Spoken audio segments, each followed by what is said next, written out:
Congratulations! Ang ganda ng trailer, tayo pala yung nakaunang nakakita. Grabe din talaga yung atake this time ng Lolong 2. Anong reaction nyo? Masayang-masaya ako. First time lang din namin makita yung buong trailer. Hindi namin naasahan na parang movie, yung mga shots, yung eksena. Talagang kita mo naman, action-packed talaga itong season 2.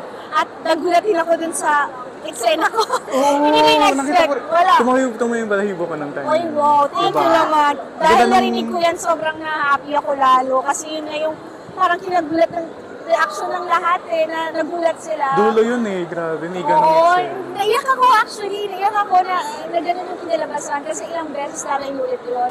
Kasi gusto namin maging realistic. Ayaw namin ng mukhang binaya. Gusto namin maramdaman yung tumagos. Yes. Tagos talaga sa audience, sa mga manonood. So, na-happy naman ako na mukhang na-achieve naman. So, dapat nilang abangan yun. Napaka-sakit ng scene na yun. At yung mga sumunod, after nun, nako, dyan na tayo magdadalay. Dyan na yung magiging complicated si Elsie, yung character ni Elsie. First of all, I love your look. Grabe, blooming talaga, in love talaga, and in love din sa trabaho, syempre. Personal and sa trabaho. Blessed ka today, this year. Continuous yung unang hirit, and then... May I Believe tayo, and with Lolong, eto na yung tambuhalang pagbabalik. Sobrang grateful ako dahil lagi naman nandiyan yung Jeffrey para sa akin, yung Sparkle, yung ALD family nakasuporta, and I'm happy na pinagkatiwalaan nila ako dito sa Lolong Season 2. Mas pinaganda pa nila yung character ko, at may Lolong man ako, hindi ako binibitaw ng unang hirit ng I Believe.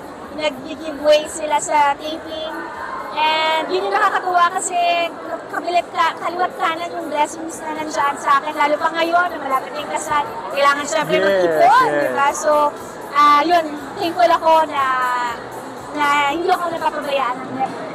Ito, yung... Kumbaga may pressure bang nafe-feel kayo and ikaw dahil yung mga kalaban nyo bigatin din.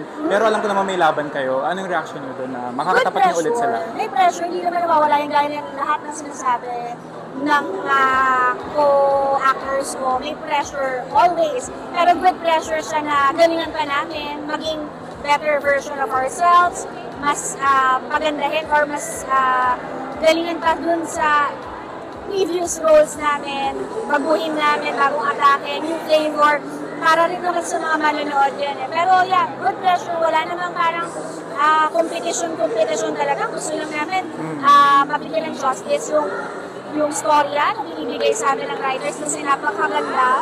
At yun, mabigyan ng magandang show yung mga kapuso natin. Ito lighter questions lang, no? Ewan ko kung lighter question ba to.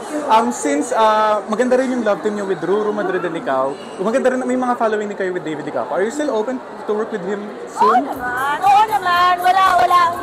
Kung parang nakatrabaho ko na siya before, kunyari ex-love team kasi yun naman yung mga projects ko before. Oo. 2 movies, may mga magpakailanman, may mga Dear Okay Guestings. Siyempre, open naman ako kasi alam ko na may mga, may mga Kalamor pa rin eh. May mga followings pa rin kami, may mga followers pa rin yung Shy of It. And nandiyan naman sila, feeling ko nandiyan lang naman sila dahil love nila kami as individuals or as love team. So, open ako to work with David. So, open din siya. Of course, ang trending niya ngayon, lagi siyang active sa Facebook ngayon. Ito,